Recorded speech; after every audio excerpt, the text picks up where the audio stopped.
So this is a fair stash of plant food then, and this is all the different things we've bought at different points because, you know, we all learn as we go. And when we started out, I think I bought everything that on the label said the name of that plant.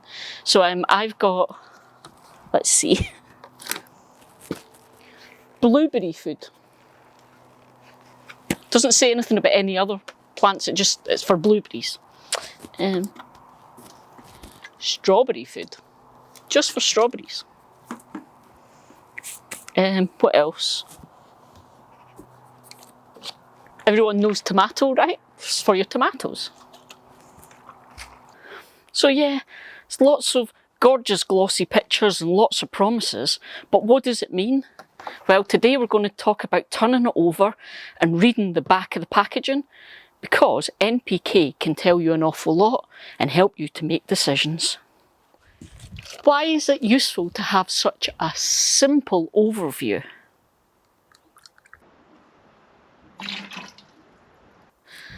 Well, it's useful for two things. Firstly, there is so much choice out there. So how do you know which one of the 15 different rose foods on the shelf in the shop is the right one for you? Knowing what we're looking for helps you to make those choices and choose between everything that's out there. There are lots of different options of tomato food, rose food, strawberry food, blueberry food, etc, etc. But do you need to have a different food for every single plant? And knowing what your plants are looking for and what's in the feeds might just give you the confidence to know that maybe you only actually need one feed for multiple plants. For instance, have you ever seen courgette food on the shelves? Or, can I just use tomato food to feed my courgettes?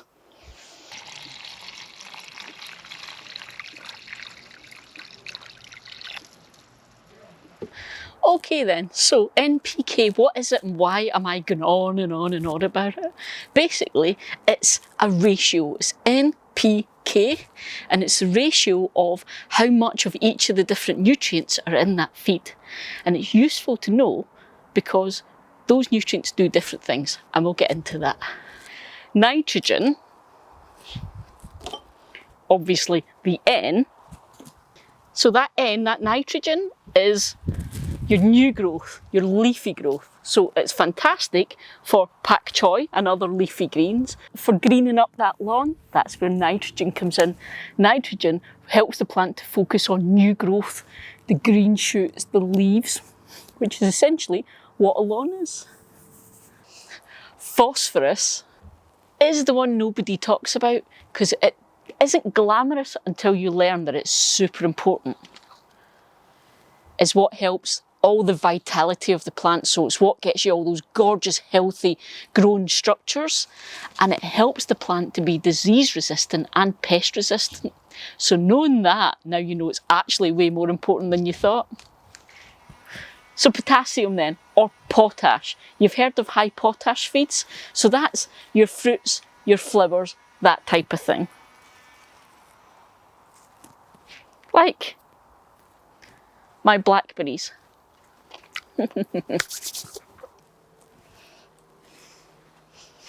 So high potash is what you're going to want to use for things like tomatoes, your berries, your strawberries, your peppers, things that are fruiting. You want high potash to help them produce awesome, tasty fruit. Or flowers, because potash is also what helps the plant focus on flowers. Colour, size and fragrance. So when you know what NPK is and what each of them do, you know what to look for in that ratio on your fertiliser. So if this has managed to save you a little bit of time in the gardening centre plant food aisle, maybe use that time instead to hit that like button, click that subscribe button and a little bell so that you get notified every time I post one of these Eli waffle videos. So why is this even remotely useful then? Well, If you understand this stuff, even just the really, really basics of it, then it makes it much easier for you to choose whatever type of fertiliser you want to use.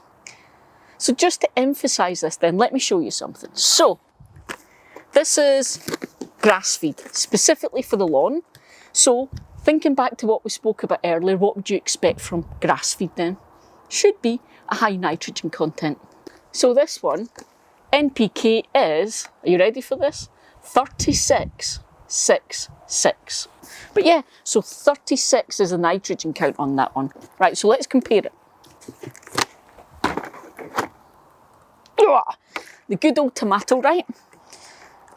So we know this is specifically, although it says tomato, right, it shows tomatoes, this is more for the plants that kind of fruit, so your tomatoes, your peppers, that kind of stuff, you can use this. So we would expect, and I'm pretty sure I'll see this, NPK 438. So the 8 is the other side, because this is wanting to give the plant everything it needs while it's flowering and fruiting. Okay, so again, going back to plants needing different things at different times, you guys will know yourself when you're first growing your tomatoes, what is in the compost does them fine, and then once they start flowering, you start feeding them, usually weekly, with this type of stuff. And this all ties into the fact that how often do you go to a garden centre and you're just met with a wall of options? And how do you choose between 2 or 3 or 4 or 5 options that are all claiming to do the same thing? Now you know what it is you're looking for, you also know when, maybe there's extras you don't need as well. So there we go. Super, super simplified NPK, or how to choose the fertilisers you use for your plants and save a little bit of money as well. Okay guys, hope that was useful. Remember to subscribe and I'll see you next week. See ya.